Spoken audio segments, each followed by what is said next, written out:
Hello, everyone. I'm Mark Boyer, ISA's Executive Director, and I just want to welcome everybody for joining us today. We realize that there may be some people who will join and continue to join along the way because we have about 300 people registered for this event. But it is being recorded, so whatever happens in the first few minutes, if folks are coming in late, you'll indeed get the opportunity to view the early parts later on. I also want to thank our program chairs who are here today with us, Nita, Rudra, and Carew, Boulding. They have been working very hard in putting together ISA's first ever virtual convention, which is an interesting thing to do in and of itself. And also the headquarters staff who have been really doing an amazing job of researching all of this material, getting it put together, and supporting everybody through this whole process. So I just want to express my deep thanks to everybody, the program chairs and the headquarters staff, for doing this. We've received a lot of feedback and gotten some questions that we'll try to answer today. We recognize that in the hour that we have planned here, we won't get to all the questions, so please do provide feedback ongoing to us. We always want to hear from you and work through the ideas and the questions that you have. We won't have all of the answers today, but we will make every opportunity to answer them perhaps after the fact, or continue to have these conversations in the coming weeks and months. So at that point, I'm going to turn it over to our moderator and we will go from there. So thank you everyone for attending today. Thank you, everybody. I'm going to hand it over to our Director of Operations for a moment, Jennifer Fontanella. Hi, I just wanted to give everybody an update on our website situation. We sent out an email yesterday and we have posted on social media. I think you may have, I hope you all have seen, our website partner, the organization that our system sits on and so forth, had what they call a ransomware attack. They are a provider for thousands of companies. We have been assured, we know that our system specifically was not affected. All of your information is safe. We do not save any kind of credit card information or password information. And so in the interim, we have put up a read-only access, I'll say, to our site. You can still see things, but you cannot do any kind of transactions. Once that has been rectified, we will get our system back up online, and we will then transfer all of the deadlines forward so that you know, nobody has any worries about not getting something in on time or accepting your space on the program and so forth.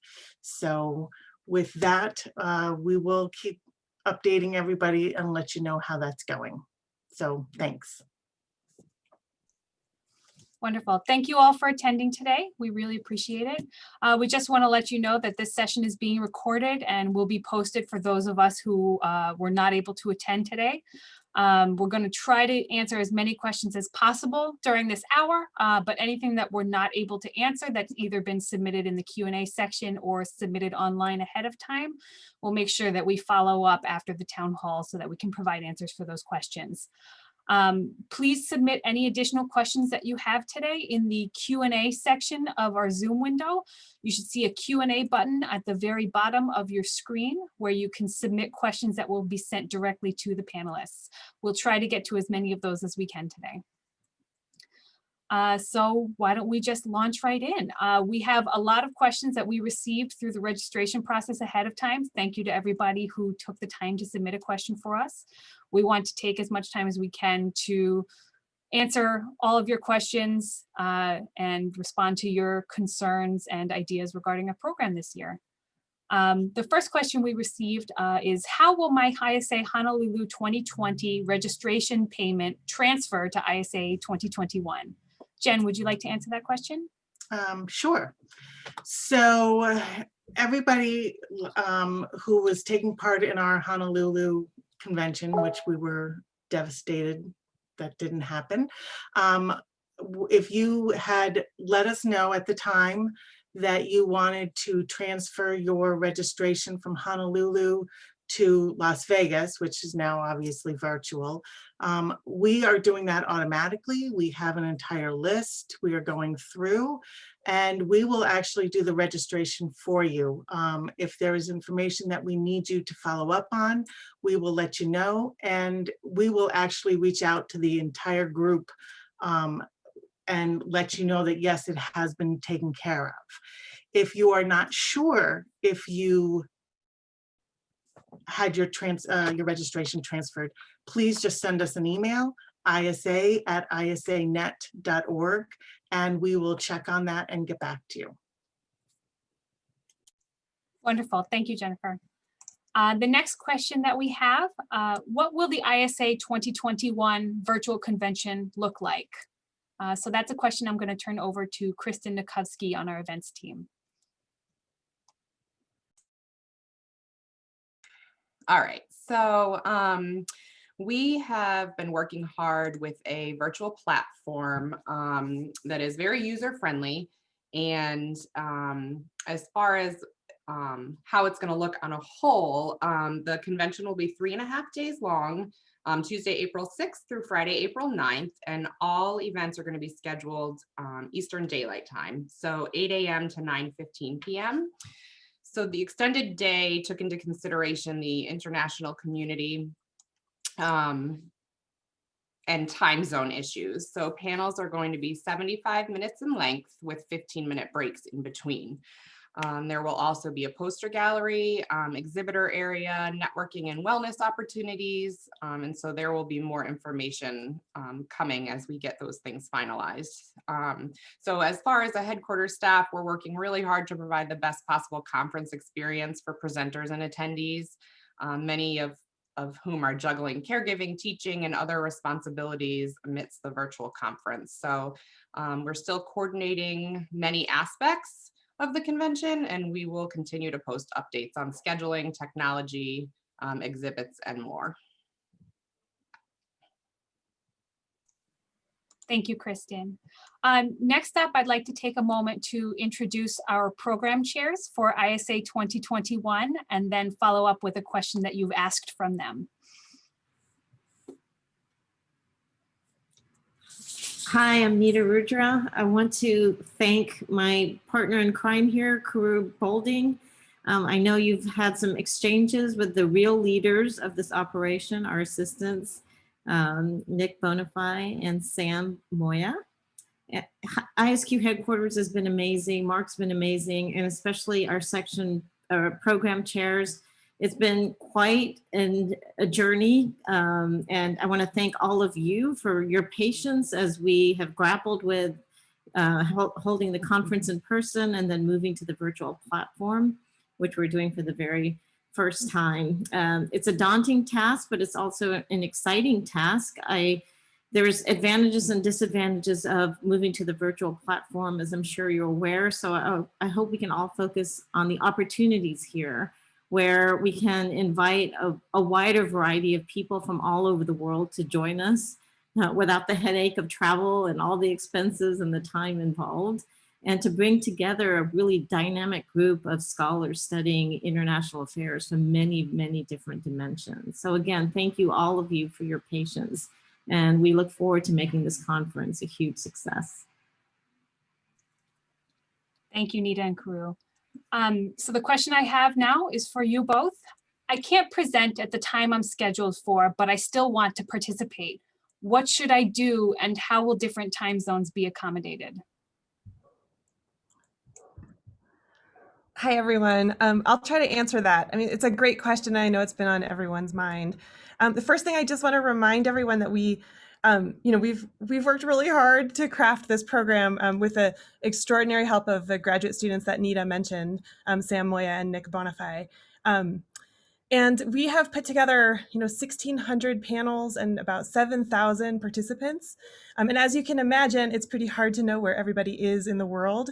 And a lot of these panels span many different time zones. So we recognize that scheduling is sometimes going to be kind of a challenge, and in some cases it might not work at all, what time you were assigned to. So there's a couple of things I want to say about that. First, if you're really worried that the time doesn't work at all, we would ask that you try to coordinate with your fellow panelists and find at least 3 alternate times within the schedule that would better suit your group. And then send us an email at isa2021@isanet.org. And we will definitely try to accommodate you. I mean, we really understand the situation that everyone is in terms of scheduling. We also have, some pretty real constraints on how much we can move things around. So mainly I would say if it's a crisis of scheduling for you, please do reach out. And we're going to ask your help in helping us coordinate among your panel participants to find a time that works better. So I think that about covers it. Thank you. Thank you so much, Carew. I have a question now about networking opportunities. Will networking opportunities exist in the virtual convention, and what will they look like? That's a question I have for Christy Belton. Good day, everyone, wherever you are. Welcome. We're happy you're here. We're looking forward to next year's conference. So in terms of networking activities, we have within the works everything from getting together with your peers in more of an entertainment function, such as mixology classes online. We have, of course, our networking spaces where you can use chat functions to interact with each other. And we also have, again, we are coordinating, it's still in the works, plans where we have something that's a bit more, let's say, directed towards wellness, as Kristen mentioned earlier, as well as introducing ourselves and each other to pets that we may have, like just fun opportunities that are in addition to the fun that we have during the actual panel and roundtable presentations. We will be in touch over the next month or so with more details on what these networking opportunities look like. But should anybody be interested in coordinating a networking event within one of those 15-minute time slots, the break sessions that Kristen had mentioned earlier, please don't hesitate to reach out to me. So that's kbelton@isanet.org. And we would be happy to coordinate with you and get your creativity out there in the breakout sessions as well. Thank you. Thank you, Christy. Our next question is about registration fees. Why is the registration fee not reduced for the virtual convention? And this question is going to Jennifer, our Director of Operations. Thank you. I think this is probably a top question that most people have. And the ISA leadership really thought about this very, very carefully. And with the costs associated, even though we are not in person, the costs associated with hosting a virtual convention of our size, it just is not possible to reduce the fees any further than that. We do hope with our facilitation grants that it will help people who may have issues that, before you had issues relating to travel. You won't have those costs associated with it, but maybe you need something in terms of a better router to help with your Wi-Fi. I have that problem all the time. So we're hoping with those facilitation grants that can help offset any of the financial issues that you have.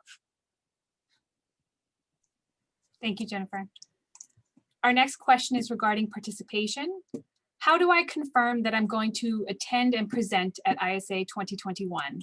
And that question is going to Liz Fawcett-Furman, part of our systems and organizational team. Great, thank you so much, Alex. Thank you all for joining us today. I'm actually really excited about how you confirm your participation this year, because this is an entirely brand new tool that we've crafted, really based on requests that have come in from participants over recent years. And it's really designed to allow you to have a much more direct impact and transfer of information between you and our system rather than having to do it by email. So what we have is the new participation module and page that you'll see when you go online at isanet.org. It is, it's inaccessible at this moment, but that will be up in what we hope is going to be the near future for you to interact with, right? So what you do is you go to the My Participation page, and there you'll see a list of all the conferences that you've been involved in with ISA over the last few years. And ISA 2021 will be at the very top. You click on that and expand, and it will allow you to confirm or withdraw your participation from each role that you are actively on the program for. This means that if you are placed in one position that you can accept and one that you can't, you're able to do that directly rather than having to send us a follow-up email. We do ask that you do this as soon as possible. The previous deadline was December 15th. We will update you with how that deadline might change. But if you know right now, we ask you to go in and do that as soon as possible so we can make sure that your fellow panelists know that you're able to attend or not. And then our program team, the program chairs and the section program chairs can go in and make arrangements as necessary to really ensure the cohesion and the integrity of the program. This is a brand new piece of our system. In addition to your ability to interact with ISA 2021, you'll also see past participation listings for previous conferences. This really is in beta mode for us at the moment. So if you see any issues with that, or you have any issues with the participation module as a whole, please let us know. You can contact me at systems, SYSTEMS, at isanet.org. We are continuously taking in your feedback for this to make this better, more effective, and more efficient for you. So please reach out to us. Okay, thank you very much. Thank you, Liz. Our next question is for Kristen Nikovsky on our events team. Will there be an exhibit hall at ISA 2021? Thanks, Alex. Yes, there will be a wonderful networking opportunity with our exhibitors and publishers. So the virtual platform that we are using will have ample opportunity for attendees to explore the exhibit hall, and we'll have the ability to make contact with each individual exhibitor, and access to the exhibit hall is included in that registration fee. Thank you, Kristen. Our next question is regarding our program and a new feature on our program. How will poster presentations work? How much time do I have to present my poster, and will it be available to all at the convention? That question is for Lembe Tiki, our Director of Academic Development. Tiki? Yes, Alex. Hi, Alex, and thanks for the question. So the 2021 poster, for the 2021 poster, we'll be using the iPoster platform for all the sessions. So poster will be viewable by all convention participants, and each poster presenter will have the opportunity to present their research and receive feedback from a designated discussant. We're still working on this with the discussants. We're still putting discussants together, so I can assure you that this will be a very good experience. We always have, at the annual convention, we always have discussions that we put together with posters. So you can be assured that you receive good feedback. And we also want to say, please be tuned for instructions, for further instructions that we'll send to you in the few coming months. That will include the amount of time that you spend on the poster session and how long will be your presentation. This will be an interesting a program, and we're very excited to be able to offer at this time again. So thank you. Thank you, Tiki. Our next question is regarding something that we know that a lot of you have been asking about, and that's our virtual facilitation grant program. What will be the criterion for receiving financial assistance from ISA for ISA 2021? And we're going to direct that question to Jennifer, our Director of Operations.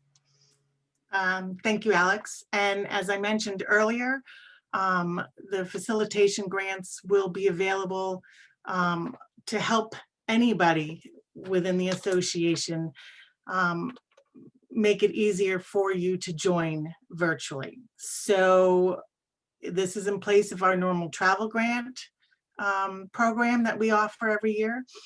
You can find it in the same area, and we have tweaked the application so that if you actually applied for a travel grant previously, you will need to reapply. Unfortunately, now that we're virtual, you will need to reapply for a facilitation grant.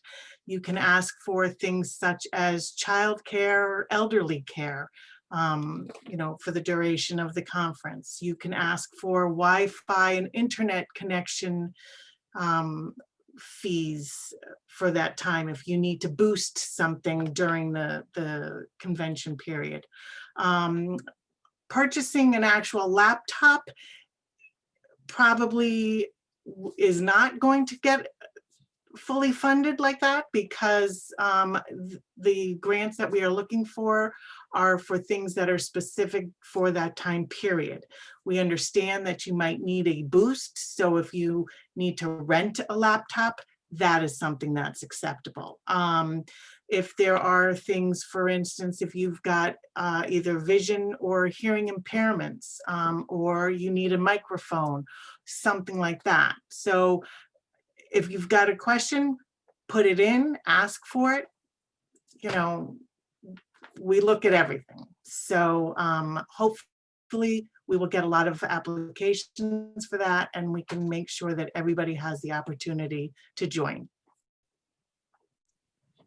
Thank you, Jennifer. Our next question is specific for our convention platform, and that is, what will the ISA 2021 convention platform look like for our users? And that question I'm going to direct to Liz Fawcett-Furman on our systems team. Thanks, Alex. So we are partnering with a virtual provider that's a leader in the field of virtual conferencing, who has a clean and clear user experience, multiple tools for our organization and thus our users to utilize, really both prior to the convention and during. They also have a strong commitment to customer satisfaction and security. And in the unlikely event that something goes wrong, let's plan for Murphy, right? A strong contingency plan to ensure that there's no interruption for our convention participants. Really, another benefit of this particular platform is that it has an extensive library of help and support documentation, along with tools for along with the tools that our own team is building. So stay tuned throughout the year. We're going to share more details about the platform and the tools as we go through. In the meantime, make sure to complete your participation confirmation and set up your registration in ISANet so we can make sure that we build that space for everybody who's interested in participating. Thank you. Thank you, Liz. Our next question is regarding career courses. I wanted to sign up for a career course, but I don't see them listed on the conference website. Where did the career courses go? And that question is going to be directed towards Christy, our Director of Professional Development. The career courses in the virtual landscape have come outside of the conference setting itself and are going to be placed throughout the year. So we already have some wonderful professors who have agreed to teach career courses in February and March already of next year, prior to the conference, excuse me. And then throughout the year, we'll have a few more career courses. And we hope, even with fingers crossed and all good vibes sent out to the universe, that we meet in person in 2022, that we will continue to offer as a membership benefit career courses throughout the year as we move forward. And in addition, just so you know, in addition to these career courses, we're going to be offering more webinars and more networking activities for especially our early career scholars in terms of mentoring as the next year unfolds. Thank you. Actually, Alex, I'm going to interrupt you 1 second. When the career, look into our newsletters and also our social media, whether it's Instagram, Facebook, and so forth, for notification of when these online career courses are going to be made available. So that first one I mentioned will be coming up in February. So please be on the lookout in the January newsletter for how to register for it. Thank you. Thank you, Christy. Our next question is for our Director of Operations, Jennifer. Why have panel times at ISA 2021 been shortened? That's a great question. As you see the staff on this call, on this webinar and so forth, we have literally done hundreds and hundreds of hours of research into virtual conferences versus in-person conferences. We ourselves have attended many of these conferences as well. And you all are aware of the term Zoom fatigue. With an academic conference setting that sets in after the 60-minute mark. What we do find on the plus side is that the chat really kind of blows up with a lot of the feedback, so that the panels themselves become very interactive through the chat, as opposed to an in-person where you just have the question and answer at the end. We will still have that question and answer period at the end, but because the chat will be so, I don't even know the word I'm thinking, I guess so engaging, we are shortening the panels down to 75 minutes. We want to keep everybody engaged and not have people zone out. It's so easy. I myself have a cat that's trying to get up on my desk here. So, you know, life happens and we want to keep you as engaged as possible. Thank you, Jennifer. Our next question is regarding our code of conduct. And this question is going to be from Mark Boyer, our executive director. The nature of harassment online is different than in person. What will you do to ensure a safe virtual environment for all participants? Yeah, thank you very much for that question. It's very much been in the forefront of our thinking among the leadership as well as headquarters and with the program chairs over the last few months.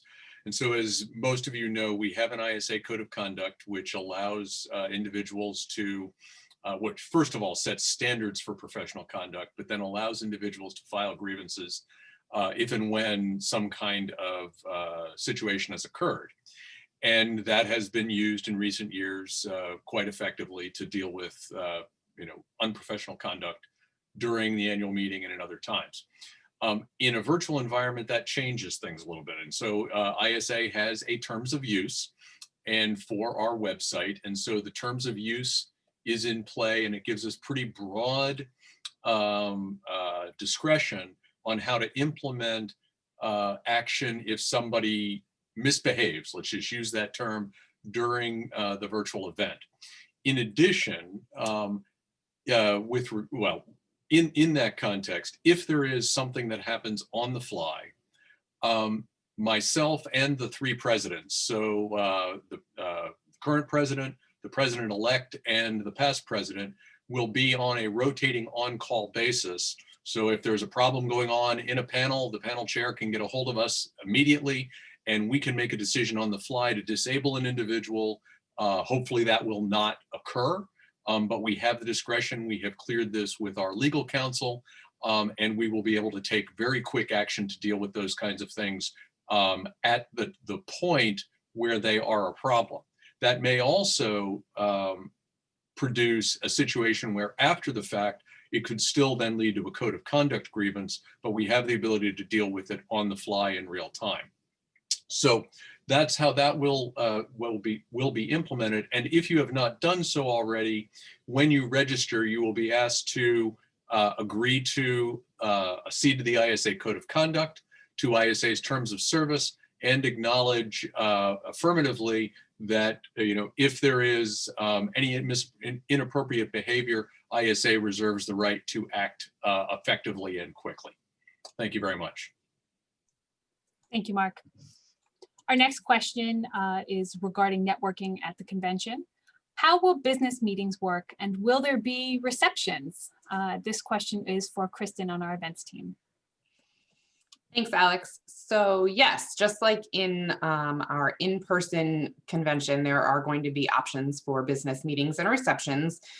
Those will be arranged by individual subgroups. So regions, sections, caucuses, and of course, any affiliate groups. If they are looking to hold meetings or receptions, we can certainly speak to them directly about that.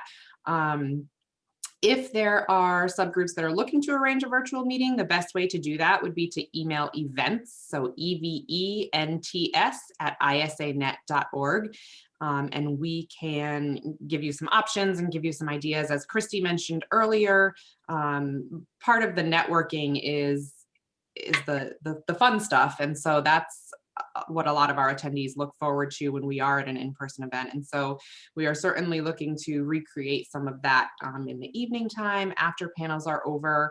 And that could be an entertainment element. It could be, there are many, many virtual options out there for entertainment. So please feel free to shoot us an email at events and we can give your group some ideas to do an evening reception. Thank you, Kristen. Our next question is for our Director of Academic and Professional Development, Christy and Tiki. I was accepted onto a workshop, but do not see it listed on the program. What happened? Thank you for that. You are still accepted onto the workshop. I can speak for the Pay It Forward workshop. That will be taking place the week prior to next year's conference. And you do not have to actually be registered for the conference to take part in the workshop. They are separate events for next year. But fear not, you're still part of the workshop and you will be getting a communication from me within the next few days with more details regarding Pay It Forward specifically. So thank you for your patience. And also, thank you for your question. This is one that I've received quite a lot.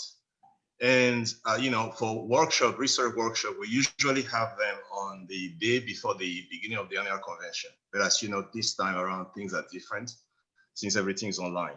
So what workshop organizers are doing, and this is what we encourage them to do, they are reaching out to their participants. So don't be surprised. I mean, at some point, your workshop organizer will reach out to you as they are actually deciding whether to do the event, when to do the event. They can choose to do that before the annual convention. They can choose to do that in the context of the annual convention. And so they are reaching out to participants to make the decision. And so what I would say is I will encourage you to reach out to your organizer for updates, and if they don't contact you, if they don't contact you soon. Thanks, Alex. Thank you both. Our next question is regarding program additions, late program additions. Can student research assistants attend if they weren't included on the original proposal? And this question is going to Liz on our systems team. Thanks, Alex. Absolutely. So presentations at our annual convention have never been a requirement for being able to attend and participate at the annual convention. And moving to virtual is not going to change that. Student research assistants, as well as others not on original proposals, are welcome to register and attend. If there are any authors on proposals that weren't initially included on the proposal, send a message to the annual convention program chairs and let them know, and they can ensure that all co-authors are going to be listed. Additionally, for those that were not originally or who chose not to originally submit a proposal but are still interested in participating and presenting, we're leveraging this new virtual space to really provide some new proposal alternatives that we're accepting throughout the month of November. So please check the call for proposals webpage for more details so you can see some of the new opportunities that we're offering for presenting as well. Thank you. Thank you, Liz. Our next question, are there any volunteer opportunities at ISA 2021? And this question is for Jennifer. Thanks, Alex. So that has always been one of the, in my opinion, one of the best parts of the convention is the number of people who want to help make it happen. We don't want to lose that. We are still figuring out how to do that in the virtual world. So yes, I'm going to say yes, there will be opportunities.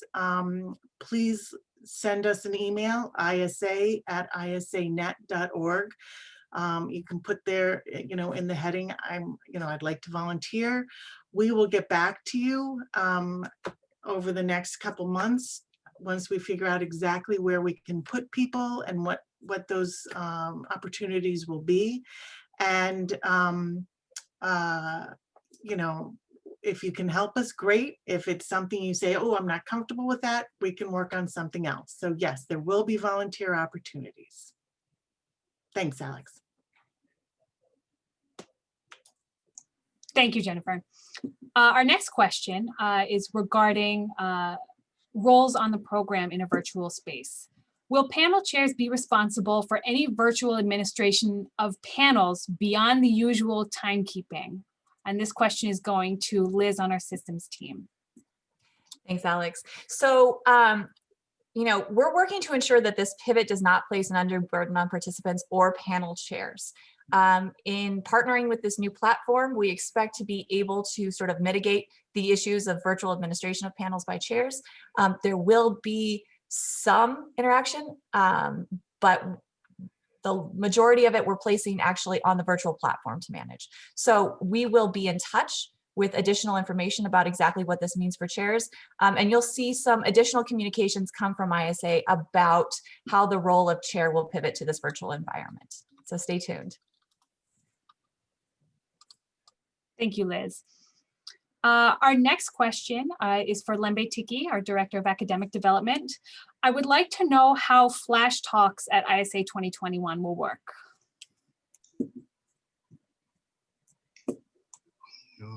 Oh, here.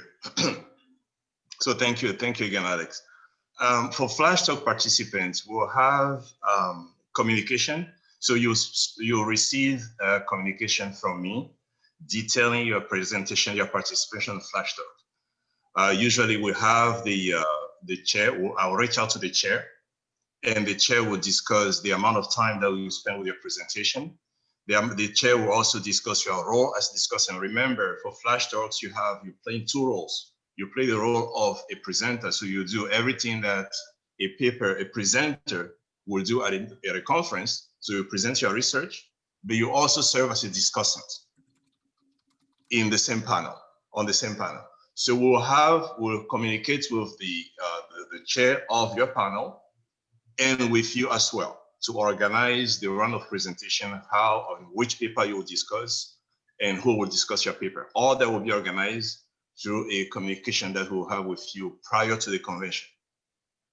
Probably around 2 months to the convention, we'll have that communication going. Thank you, Alex. Thank you, Tiki. Our next question is for Jennifer, Director of Operations. Somebody is asking whether it's possible to invite colleagues who are interested in a panel to be observers or in the audience by submitting some registration fee other than the posted rates online. So we are still working on that. We have in the past always had like a day pass kind of thing. I don't even want to say it a day pass. It enabled you to bring, some people were traveling with their parents, or they had students that they wanted to bring to see their panel specifically. We are still working on how we can facilitate something like that. So that will be either in an upcoming newsletter or another town hall event. Thank you, Jennifer. Our next question is for Liz Fawcett-Furman. Someone is asking if paper presentations will have to be pre-recorded and how panel presentations are generally going to be conducted.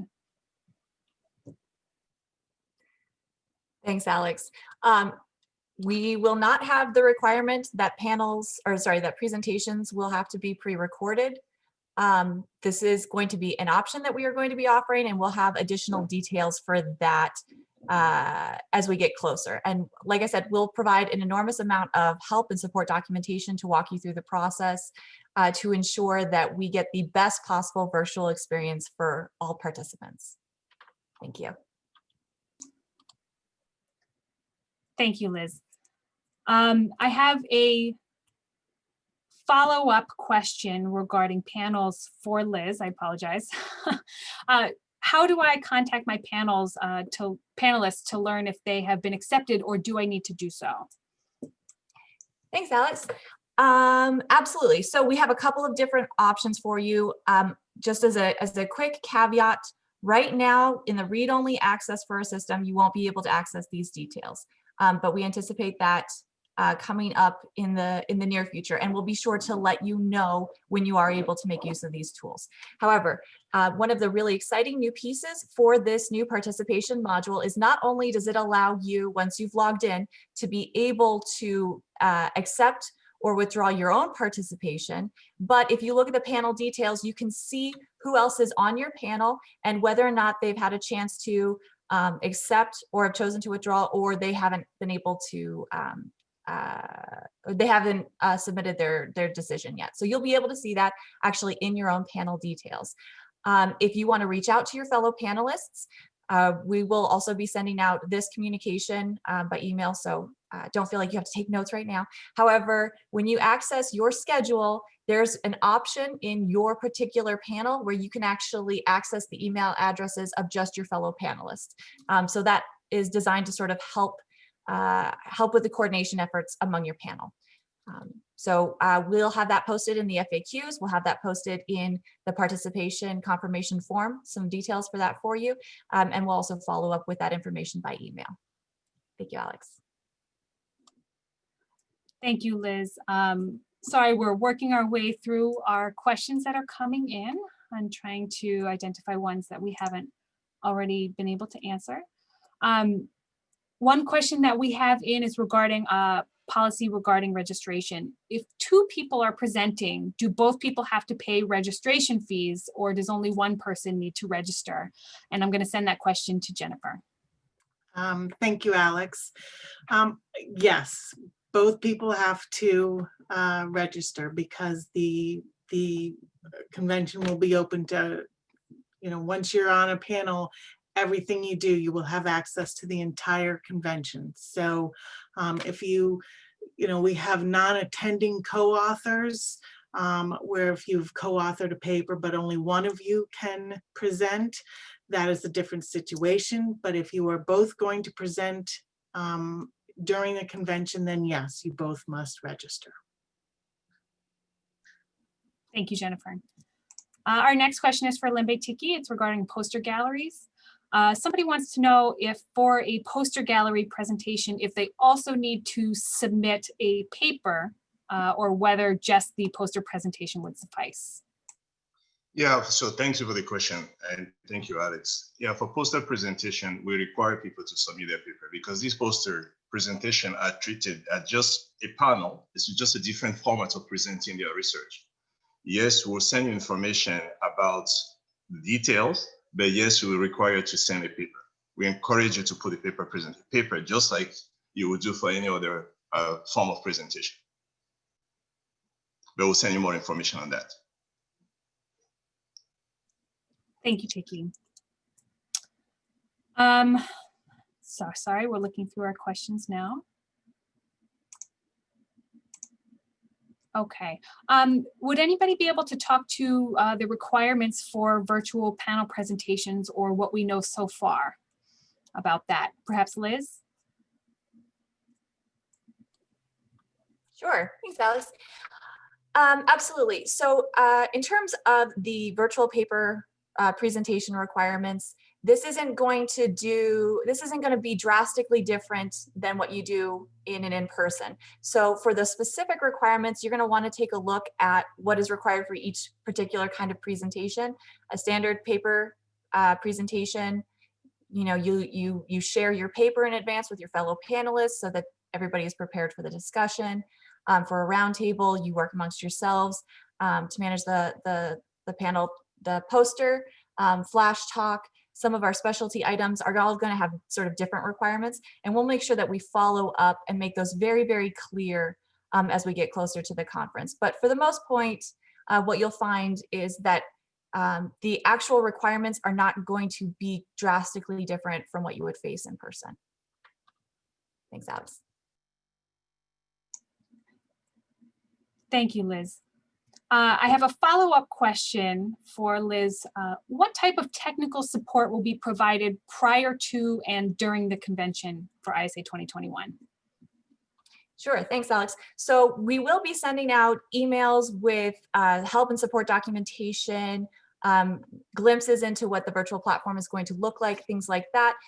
In addition, so you'll get all of that stuff in advance, and we'll have available on the website as well as email communications. But in addition to that, we're actually working with partners to ensure a really seamless transition and experience on site quote unquote on site. So during the actual convention, we're working to set up a live chat that will allow users to be able to interact directly with ISA staff to help provide things like tech support, but also answer general questions for ISA and ensure just that everybody has a really great experience at the annual convention. Thank you, Liz, and I'll keep you right on here, so go ahead and unmute. Apologize. I have a question. Somebody's asking if this had already been mentioned, but I don't think we have. Have all paper proposers been notified of their acceptance already for the convention? Yes, they have. All communications have been sent out for anyone who submitted to the annual convention. So if you've been accepted, or if you haven't been accepted, you should have an email in your inbox. Those were actually sent out mid last week. If you didn't get a response from us, please let us know. We can help track that down and see what's going on. Oftentimes, we've noticed sometimes these get caught in spam filters. So make sure that isa@isanet.org is listed in your contacts and is cleared for that.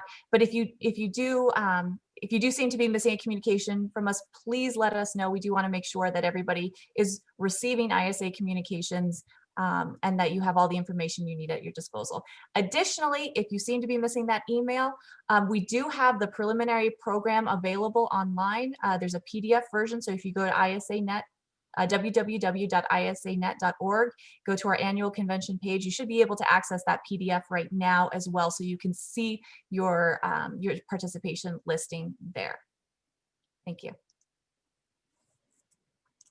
Thank you, Liz.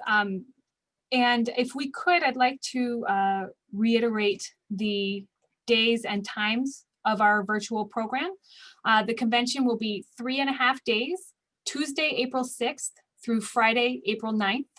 All events will be scheduled in Eastern Daylight Time from 8 a.m. to 9:15 p.m. daily, with a half day on Friday, April 9th. Okay, I'm not sure if we have any additional questions that we haven't been able to answer yet. Oh, actually, I have a question that just came in regarding new submissions. Who would like to field the question about the new submissions that we have available for ISA 2021? Perhaps Tiki?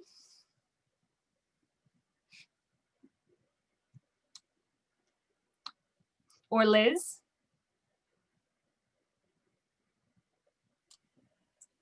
Hi, sure, I can take that question. Absolutely. So right now we've been able to leverage our virtual platform provider to sort of open up a couple of new presentation types in our system. So what we have accepting proposals right now is going to be for our research sound bites and our poster presentations.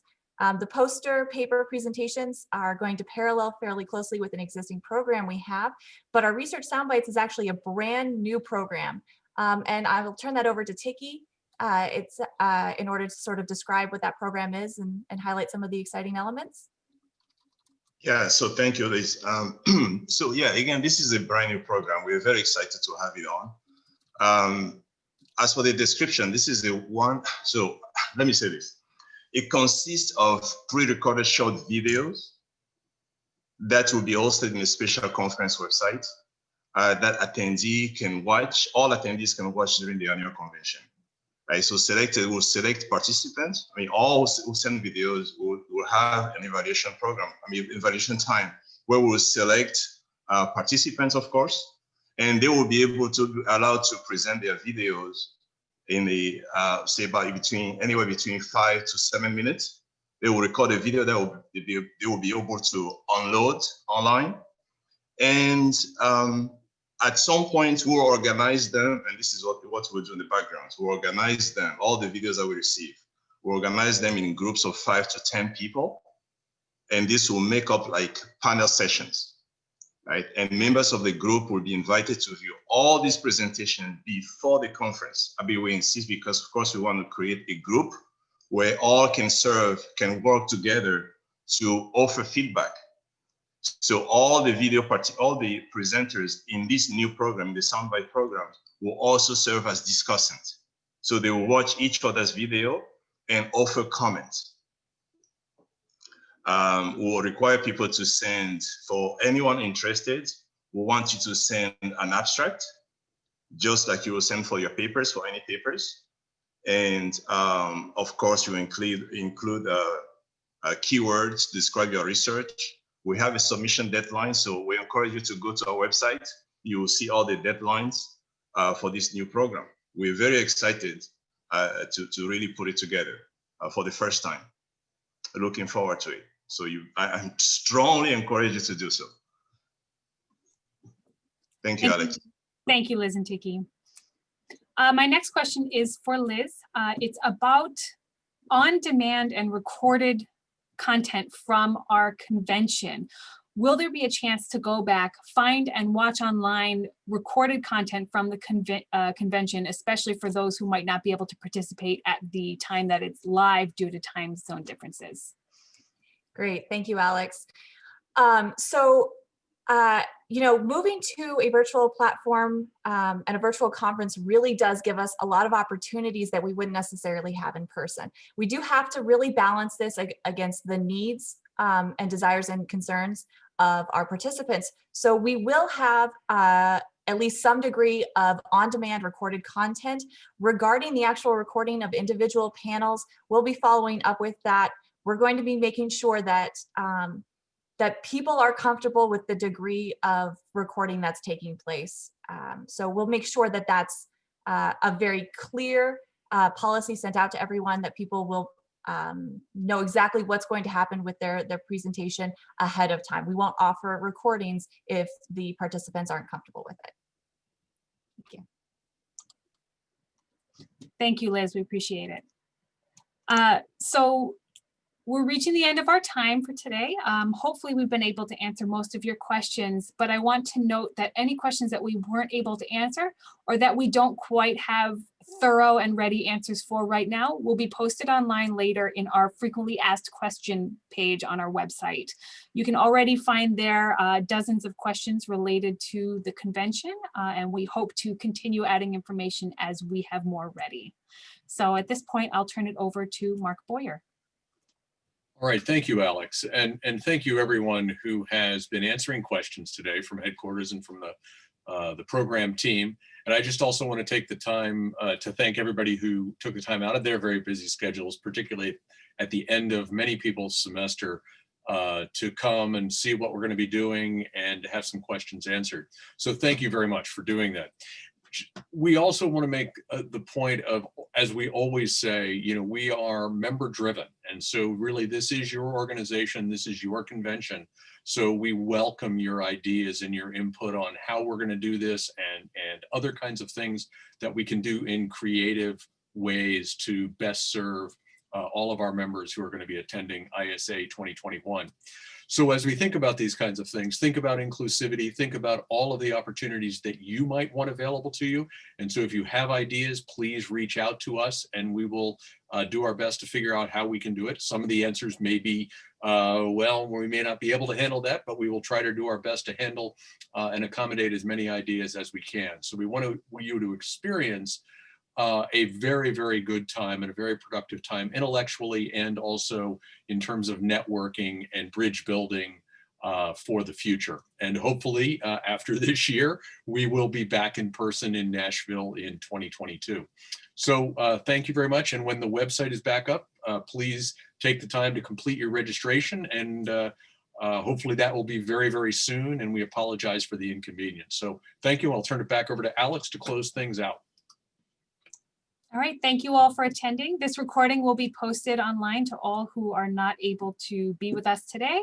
And we'll be following up with more information about your questions in the coming months as things get more solidified as we approach the convention. Thank you all for attending today.